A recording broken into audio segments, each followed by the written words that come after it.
കർത്താവായ യേശു ക്രിസ്തുവിൻ്റെ വലിയ തിരുനാമത്തിന് മഹത്വം ഉണ്ടായിരിക്കട്ടെ. എൻ്റെ പേര് ജോയ്സി. ഞാൻ തൃശ്ശൂർ ജില്ലയിൽ പട്ടിക്കാട് എന്ന് പറയുന്ന സ്ഥലത്ത് നിന്നാണ് വരുന്നത്. ഞാൻ 2019 നവംബർ 27 ആദ്യമായി ഉടമ്പടി എടുത്തത്. അതിനു മുന്നേ ഞാൻ ഒരു പ്രാവശ്യം ഇവിടെ വന്നത് കൃപാസനം ഒന്ന് കാണുന്നതിന് വേണ്ടിയാണ്. കാരണം ഈ കൃപാസന പത്രം പല പള്ളികളിലും ഇരിക്കുന്നത് കാണാം, സാക്ഷ്യമൊക്കെ കാണുന്നുണ്ട്. പക്ഷെ ഇതെന്താണെന്ന് അറിയില്ല.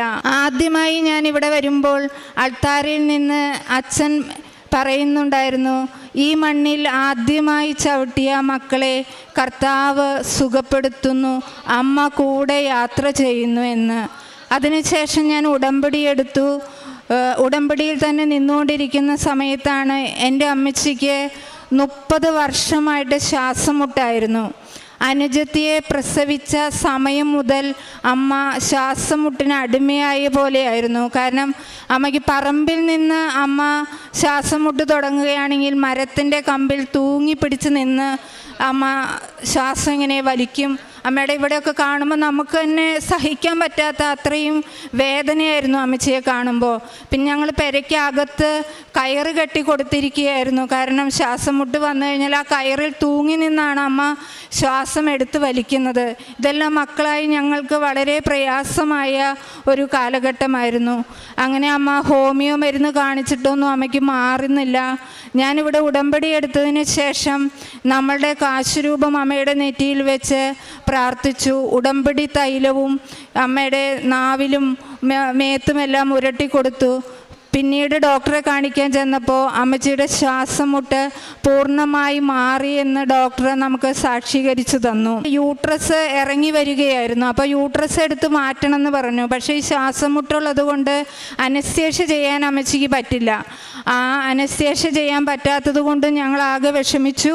പക്ഷേ ഇപ്പോൾ അമ്മയ്ക്ക് ശ്വാസം മുട്ടിൽ നിന്ന് പൂർണ്ണ സൗഖ്യം ലഭിച്ചു. രണ്ടാമത്തെ സാക്ഷ്യം, എൻ്റെ വീടിനടുത്ത് ഒരു വൈദികനുണ്ടായിരുന്നു. അച്ഛൻ ഓർത്തഡോക്സ് സഭക്കാരനാണ്. പക്ഷേ വിവാഹം ഒന്നും നടക്കുന്നുണ്ടായിരുന്നില്ല. അപ്പോൾ അച്ഛൻ്റെ അമ്മ എന്നോട് പറഞ്ഞു, ഇനി കൃപാസനത്തിൽ പോകുമ്പോൾ എൻ്റെ മകന് കൂടി വേണ്ടി ഒന്ന് പ്രാർത്ഥിക്കണമെന്ന്.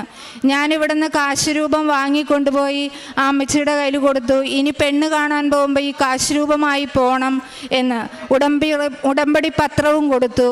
ഇന്ന് ആ മകൻ്റെ വിവാഹം കഴിഞ്ഞു. ആ മകന് ഒരു ആൺകുഞ്ഞിനെ ദൈവം സമ്മാനമായി കൊടുത്തു. മൂന്നാമത്തെ സാക്ഷ്യം എന്ന് പറയുന്നത്, എൻ്റെ അമ്മച്ചിക്ക് സ്ട്രോക്ക് വന്നു 2023. സ്ട്രോക്ക് വന്ന് അമ്മച്ചിയെ ഞങ്ങൾ വീട്ടിൽ നിന്ന് കൊണ്ടുപോകുന്നത് മരിച്ച ഒരമ്മച്ചിയാണ് ഞങ്ങൾ കൊണ്ടുപോകുന്നത്. പക്ഷേ ആശുപത്രിയിൽ വെന്റിലേറ്ററിൽ കിടത്തി. ഇതെല്ലാം കഴിഞ്ഞതിന് ശേഷം അമ്മച്ചിക്ക് ഡോക്ടർ പറഞ്ഞു, ഇനി ഞങ്ങളെ കൊണ്ടൊന്നും ചെയ്യാൻ സാധിക്കില്ല, അമ്മച്ചി ഈ അവസ്ഥയിൽ തന്നെ കിടക്കുമെന്ന് പറഞ്ഞു. ഞാൻ അപ്പോൾ തന്നെ എൻ്റെ കയ്യിൽ ഉടമ്പടി കാശുരൂപവും ഉടമ്പടി തൈലവും ഉടമ്പടി നമ്മുടെ ഉപ്പും എല്ലാം എൻ്റെ കയ്യിലുണ്ടായിരുന്നു. വേഗം ICUവിൽ എന്നെ ഒന്ന് കയറ്റുമെന്ന് ചോദിച്ചു. കയറ്റി. അമ്മച്ചിക്ക് ഞാൻ ഈ തൈലം അമ്മയുടെ നെറ്റിയിൽ വിശ്വാസ പ്രമാണം ചൊല്ലി കുരിശ് വരച്ച് അമ്മച്ചിയോട് പറഞ്ഞു, അമ്മച്ചിക്ക് ഒന്നും സംഭവിക്കുകയില്ല, എൻ്റെ അമ്മച്ചി ഇനിയും ICUവിൽ നിന്ന് ജീവനോടെ തിരിച്ചു വരുമെന്ന്. ഇന്ന് എൻ്റെ അമ്മച്ചിക്ക് ഒരു കുഴപ്പവുമില്ല. ഡോക്ടർ പറഞ്ഞു, ഇതെങ്ങനെയാണ് സംഭവിച്ചത്, നിങ്ങളുടെ അമ്മയ്ക്ക് എങ്ങനെയാണ് ഈ ജീവൻ തിരിച്ചു കിട്ടിയതെന്ന്. ഈ കാല് മുഴുവനും പ്ലാസ്റ്റർ ഇട്ട് അതിലും ഓപ്പറേഷൻ വേണമെന്ന് പറഞ്ഞാണ് ഇത്. ഇന്ന് അമ്മച്ചി വീട്ടിലെ എല്ലാ പണിയും ചെയ്ത് ഞങ്ങളുടെ കൂടെ പ്രാർത്ഥനയും ചൊല്ലി സന്തോഷമായി ഇന്ന് അമ്മച്ചി ജീവിക്കുന്നു. പിന്നെ ഒരു കാര്യം പറയാനുള്ളത്, എൻ്റെ മകൾ BSc നഴ്സിംഗ് ആണ് പഠിച്ചിരുന്നത്. എൻ്റെ മോൾക്ക് ഫസ്റ്റ് ക്ലാസ്സോടുകൂടി എൻ്റെ മോൾ BSc നഴ്സിംഗ് പാസ്സായി. ഞാനിവിടെ വന്ന് അച്ഛനെ കാണുന്ന സാഹചര്യത്തിൽ അച്ഛൻ എന്നോട് പറഞ്ഞു, മകളെ കൂടി ഉടമ്പടി എടുപ്പിക്കണമെന്ന്. ഇന്ന് എൻ്റെ മകളും കൂടി ഉടമ്പടി എടുത്തിട്ടുണ്ട്. എൻ്റെ മകളും വിശ്വാസത്തിലേക്ക് പൂർണ്ണമായും കടന്നു വന്നു. പിന്നെ ഞാൻ കാരുണ്യപ്രവൃത്തി ചെയ്യുന്നത് ആശുപത്രികളിൽ പോയി രോഗികളെ കാണുകയും പിന്നെ കാരുണ്യപ്രവൃത്തി ചെയ്യുന്നത് വീട്ടിൽ നിന്ന് ഭക്ഷണമുണ്ടാക്കി എന്നും ജോലിക്ക് പോകുമ്പോൾ 5 പൊതി ചോറ് വീതം കൊണ്ടുപോയി വിശക്കുന്നവർക്ക് ഭക്ഷണം കൊടുക്കുകയും ചെയ്യുന്നതാണ് കാരുണ്യപ്രവൃത്തി ചെയ്യുന്നത്. പിന്നെ ആരുമില്ലാത്ത വലിയ വീടുകളിൽ വലിയ ടീച്ചർമാരും എൻജിനീയർമാരുമായുള്ള വലിയ വലിയ അമ്മച്ചിമാരെ എനിക്ക് കുറേ സൗഹൃദങ്ങളുണ്ട്. കാരണം അവരുടെ മക്കളെല്ലാം കാനഡയിലും അമേരിക്കയിലും ഒക്കെയാണ്. പക്ഷെ അവരോടൊന്ന് സംസാരിക്കുവാനോ അവരുടെ ഒരു വേദന കേൾക്കുവാനോ ആരുമില്ലാത്തൊരു സാഹചര്യം. ആ സമയത്ത് ഞാൻ എൻ്റെ ജോലി കഴിഞ്ഞ് 5 മണിക്ക് ശേഷം 1 മണിക്കൂർ ഒരു വീട്ടിൽ 1 മണിക്കൂർ 6 വീടുകളിൽ ഞാൻ കയറിയിറങ്ങി അവരോട് ഈ വചനം പറയുകയും പത്രം കൊടുക്കുകയും ചെയ്യും. അതാണ് എൻ്റെ പ്രേക്ഷിത പ്രവർത്തനം. പിന്നെ ഞാൻ പത്രം കൊടുക്കുന്നത് നമ്മുടെ തൃശ്ശൂർ ഓട്ടോറിക്ഷ സ്റ്റാൻഡുകളിലൊക്കെയാണ്. ഞാനൊരു മാനസിക രോഗിയാണെന്നൊക്കെയാണ് എല്ലാവരും എന്നെ മുഖത്ത് നോക്കി പറയുക. കാരണം വെച്ചാൽ ഈ പത്രം കൊണ്ട് നടക്കുമ്പോൾ അങ്ങനെയാണല്ലോ പറയാറ്. എന്നാലും ഞാൻ വിശ്വാസത്രമാണെന്ന് ചൊല്ലി ഇതൊന്ന് വായിക്കുക ചേട്ടാ, നിങ്ങളുടെ വീട്ടിൽ എന്തെങ്കിലും പ്രശ്നമുണ്ടെങ്കിൽ ഏതെങ്കിലും ഒരു സാക്ഷ്യം നിങ്ങളെ സുഖപ്പെടുത്തുമെന്ന് പറഞ്ഞ് ഞാൻ കൊടുക്കും. എവിടെയെല്ലാം ഞാൻ താഴ്ത്തപ്പെട്ടോ അവിടെയെല്ലാം എൻ്റെ തമ്പുരാൻ എന്നെ ഉയർത്തുന്ന സാഹചര്യങ്ങൾ ഉണ്ടായിട്ടുണ്ട്. എവിടെയെല്ലാം ഞാൻ അപമാനിതയായി നിന്നിട്ടുണ്ടോ അവിടെയെല്ലാം എന്നെ തമ്പുരാൻ തല ഉയർത്തി നിർത്തുവാൻ അവസരം തന്നിട്ടുണ്ട്. അത് പരിശുദ്ധ അമ്മയുടെ ഒരു കൃപാകടാക്ഷമാണ്. പിന്നെ എനിക്ക് മാതാവിൻ്റെ മുല്ലപ്പൂവിൻ്റെ സുഗന്ധം ലഭിക്കുന്ന പല സാഹചര്യങ്ങളും ഉണ്ടായിട്ടുണ്ട്. എനിക്ക് എന്ത് വലിയൊരു അപകടം സംഭവിക്കുന്ന സാഹചര്യം ഉണ്ടായാലും എൻ്റെ മാതാവ് എനിക്ക് അത് വെളിപ്പെടുത്തി തരാറുണ്ട്. മരണത്തിൻ്റെ വക്കിൽ നിന്ന് വരെ എൻ്റെ മാതാവിനെ രക്ഷിച്ച സാഹചര്യങ്ങൾ എനിക്ക് ഉണ്ടായിട്ടുണ്ട്. എനിക്ക് തൈറോയിഡ് ഉണ്ടായിരുന്നു. തൈറോയിഡ് ഞാൻ സ്കാൻ ചെയ്തപ്പോൾ അത് നൊഡ്യൂൾസ് 2-3 സ്ഥലത്തുണ്ടെന്ന് പറഞ്ഞു. ഞാൻ സർജനെ കാണിക്കാൻ ചെന്നപ്പോൾ സർജൻ എന്നോട് പറഞ്ഞു ബയോപ്സി ചെയ്ത് നോക്കാമെന്ന്. ഞാൻ ആകെ ഭയന്നിട്ടാണ് പോയത്. കാരണം എന്ന് വെച്ചാൽ മകൾ കൂടെയില്ല, ഭർത്താവില്ല, ബന്ധുക്കൾ ആരും എൻ്റെ കൂടെ വന്നിട്ടില്ല.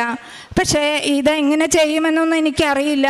അവിടെ ചെന്ന് സൂചിയൊക്കെ കണ്ടപ്പോൾ ഞാൻ ആകെ ഭയന്നു പോയി. കാരണം ഇതാണല്ലോ നമ്മുടെ തൊണ്ടയിൽ കൂടെ കുത്തിവെക്കുന്നതെന്ന് വിചാരിച്ച്. പക്ഷെ ഞാൻ അവിടെ ഇരുന്ന് ഉടമ്പടി തൈലം എൻ്റെ കഴുത്തയിലൊക്കെ പുരട്ടി കാശുരൂപത്തെ ഞാൻ മുറുകെ പിടിച്ചുകൊണ്ടിരുന്ന് ഞാൻ പ്രാർത്ഥിച്ചുകൊണ്ടേയിരുന്നു. 15 ദിവസം കഴിഞ്ഞ് റിസൾട്ട് വന്നപ്പോൾ എനിക്ക് മരുന്നൊന്നും കഴിക്കണ്ട, ഇപ്പോൾ കുഴപ്പമൊന്നുമില്ല, ഇനി എന്തെങ്കിലും പ്രശ്നം ഉണ്ടായോ മാത്രം നിങ്ങൾ ഡോക്ടറെ വന്ന് കണ്ടാൽ മതി എന്ന് പറഞ്ഞു. ഇപ്പം എനിക്ക് അങ്ങനെ വലിയ കുഴപ്പങ്ങളൊന്നുമില്ല. പിന്നെ എനിക്ക് മാതാവ് പല അത്ഭുതങ്ങളും എൻ്റെ മുമ്പിൽ ഞാൻ കാണാറുണ്ട്. കാരണം എന്ന് വെച്ചാൽ കഴിഞ്ഞ ദിവസം ഞാൻ ഇവിടേക്ക് വരണമെന്ന് ഒരാഴ്ചയായി പ്രാർത്ഥിച്ച് ഞങ്ങൾ ഒരുങ്ങുന്നു. ആ സമയത്ത് ഞങ്ങളുടെ വീട്ടിൽ പെട്ടെന്ന് കറണ്ട് പോയപ്പോൾ ഞങ്ങളുടെ വീട് ഒരു ഒറ്റപ്പെട്ട വീടാണ്, ഒരു കുന്നും പ്രദേശത്ത് ഒരു ഒറ്റപ്പെട്ട വീടാണ്. ഒരു പ്രകാശം പോലും ഇല്ല. കറണ്ട് പോയി കഴിഞ്ഞാൽ ഒരു അന്ധകാരമാണ്. ശരിക്കും ഭയമാകും നമുക്ക് അവിടെ രാത്രിയിലൊക്കെ കഴിയാനായിട്ട്. പക്ഷേ എൻ്റെ രൂപത്തിൻ്റെ മുമ്പിൽ എൻ്റെ മാതാവിൻ്റെ ഞാൻ രൂപം വെച്ചിട്ടുണ്ട്. ആ രൂപത്തിൻ്റെ മുമ്പിൽ ശരിക്കും ഒരു മെഴുകുതിരി കത്തി നിൽക്കുന്ന ഒരു പ്രകാശം ഞാൻ കാണുകയുണ്ടായി. അത് എൻ്റെ മാതാവിനെ ആ രാത്രി സംരക്ഷിച്ചതാണെന്ന് ഞാൻ ഉറച്ചു വിശ്വസിക്കുന്നു. കാരണം സങ്കീർത്തനം 119:26 ഇപ്രകാരം പറയുന്നുണ്ടല്ലോ, ഞാൻ എൻ്റെ അവസ്ഥ എൻ്റെ കർത്താവിനോട് പറഞ്ഞപ്പോൾ അവൻ എന്നെ രക്ഷിച്ചു, അവൻ എന്നെ കൂടെ നിർത്തി, അവൻ എൻ്റെ എല്ലാ വേദനകളും ഏറ്റെടുത്തു എന്ന്. അതുപോലെ എൻ്റെ എല്ലാ ആവശ്യങ്ങളിലും ദൈവത്തിന് അസാധ്യമായി ഒന്നുമില്ല എന്ന് പലതവണ എൻ്റെ ജീവിതം കൊണ്ട് ഞാൻ അനുഭവിച്ചിട്ടുള്ളൊരു വ്യക്തിയാണ്. ഞങ്ങളുടെ ജീവിതത്തിൽ ഇത്രയധികം അനുഗ്രഹങ്ങൾ തന്ന ഇന്നെ ഈ ഒരു സാക്ഷിയായി നിർത്തുവാനായി അൾത്താരയിൽ നിർത്തിയ സ്വർഗീയ പിതാവിനും പുത്രനും പരിശുദ്ധ അമ്മയ്ക്കും ഞാൻ ഒരു കോടാനുകോടി നന്ദിയും സ്തുതിയും സ്തോത്രവും സമർപ്പിക്കുന്നു. കണ്ടു നിൽക്കാൻ പറ്റാത്തൊരവസ്ഥയാണത്. അമ്മ ശ്വാസമെടുക്കാൻ ബുദ്ധിമുട്ടുന്ന സമയത്ത് അമ്മയ്ക്ക് നിന്ന് ശ്വാസം പിടിക്കുവാനായിട്ട് ഒരു അഴ കെട്ടിക്കൊടുത്തിരുന്നു എന്ന്. അതിൽ പിടിച്ചാണ് ശ്വാസമുട്ടൽ വരുമ്പോൾ അമ്മ നിൽക്കുന്നത്. ഇത് കണ്ട് ഇവർ വളരെയധികം വർഷങ്ങളായിട്ട് വിഷമിച്ചിരുന്നതാണ്. എന്നാൽ ഉടമ്പടിയിൽ ഈ കാര്യം വെച്ച് കഴിഞ്ഞപ്പോൾ ഒരാഴ്ച കൊണ്ട് മാറിപ്പോകുന്നു. സമയച്ചുരുക്കം സംഭവിക്കുകയാണ്. 30 വർഷം എന്നുള്ളത് 40 വർഷം അങ്ങനെയൊക്കെ പോകേണ്ടത് ഉടമ്പടിയിലേക്ക് വന്നപ്പോൾ പരിശുദ്ധ അമ്മയുടെ മധ്യസ്ഥതയിൽ പ്രാർത്ഥിച്ചപ്പോൾ സമയച്ചുരുക്കം സംഭവിക്കുകയാണ്.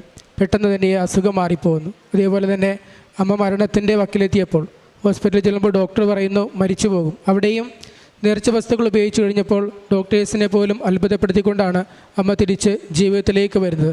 അതേപോലെ ചേച്ചി പ്രാർത്ഥിക്കുമ്പോൾ, മറ്റുള്ളവർക്ക് വേണ്ടി പ്രാർത്ഥിച്ചപ്പോൾ അവരുടെ നിയോഗങ്ങളും നിറവേറിയതായ എല്ലാം സാക്ഷ്യപ്പെടുത്തുകയാണ്. ഇതെല്ലാം ഓർക്കുമ്പോൾ പരിശുദ്ധ അമ്മയിലൂടെ ദൈവം ചൊരിയുന്ന എല്ലാ അനുഗ്രഹങ്ങളും നമ്മൾ നന്ദിയോടെ ഓർക്കണം. പരിശുദ്ധ അമ്മയിലൂടെ ദൈവം നൽകിയ അനുഗ്രഹങ്ങൾക്ക് കൈയടിച്ച് ദൈവത്തെ മഹത്വപ്പെടുത്താം. യേശുവേ നന്ദി, യേശുവേ സ്തോത്രം, യേശുവേ ആരാധന. അത്യപൂർവ ദൈവാനുഭവങ്ങൾ ഇനി നിങ്ങൾക്കും സ്വന്തം. ഈ യൂട്യൂബ് ചാനൽ ഇതുവരെ സബ്സ്ക്രൈബ് ചെയ്തിട്ടില്ലെങ്കിൽ ഇപ്പോൾ തന്നെ സബ്സ്ക്രൈബ് ചെയ്യുക. ഈ വീഡിയോ ഇപ്പോൾ തന്നെ നിങ്ങളുടെ സുഹൃത്തുക്കൾക്ക് ഷെയർ ചെയ്തുകൊണ്ട് കർത്താവിൻ്റെ പ്രേക്ഷിതരാകുക.